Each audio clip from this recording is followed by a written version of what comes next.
നമ്മൾ അഴിക്കുന്നതിന്റെ മുന്നേ തന്നെ ഏകദേശം നമുക്ക് കാണാൻ സെറ്റായി നീരിനഴിച്ച് ഇന്നേ വരെ ദൈവതമ്പനാണ് ഒരടി വേദനിക്കാൻ അതിന് കൊടുത്തിട്ടില്ല, തല്ലിയിട്ടില്ല. തലണ്ട ഒരാവശ്യമില്ല, തല്ല് മേടിക്കില്ല. പുള്ളിക്ക് പറയാൻ അങ്ങനെ വേണ്ടാത്തന്നെ തല്ലില്ല. എന്ത് പറഞ്ഞിട്ട് കാര്യമില്ലേ?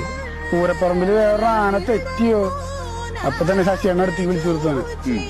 ഇവിടെ നിന്നോ ഞാൻ നോക്കിക്കോളാം. ഒരു രക്ഷയില്ലേ, പേടിന്ന് പറഞ്ഞില്ലേ എനിക്ക് അങ്ങനെ സംഭവമില്ലേ. ഏതാന തെറ്റിയാലും ഈ ആന ഓടില്ല എവിടേക്കും പോകില്ല. എത്ര ആന ഓടിയാലും പുള്ളി ഓടില്ല. പെരുമ്പാവൂര് അയ്യപ്പൻകാവില് 15 ആന എഴുന്നള്ളിച്ച് നിൽക്കുമ്പോ രാത്രി പൂരത്തിന് ആദ്യം ഓടി. പക്ഷെ ഈ ഓടിയത് ഈ 15 ആനയുടെ ബാക്കിൽ കൂടെയാണ് ഓടിയത്. ആ ഓട്ടം കണ്ടതില് ബാക്കി 14 ആന ഓടി. പക്ഷെ ഞാൻ കണ്ണും പിടിച്ച് തന്നെ തിരുമേനി വിളിച്ചു നോക്കുമ്പോ ആനയൊന്നുമില്ല. അപ്പൊ ഞാൻ പൂരം കഴിഞ്ഞിട്ട് ആനയെ പിടിച്ച് അമ്പലത്തേക്ക് കയറും. അപ്പോഴാ പറഞ്ഞത് ആനകൾ ഓടിക്കാണ്, വേഗം അകത്ത് കയറാൻ പറഞ്ഞു.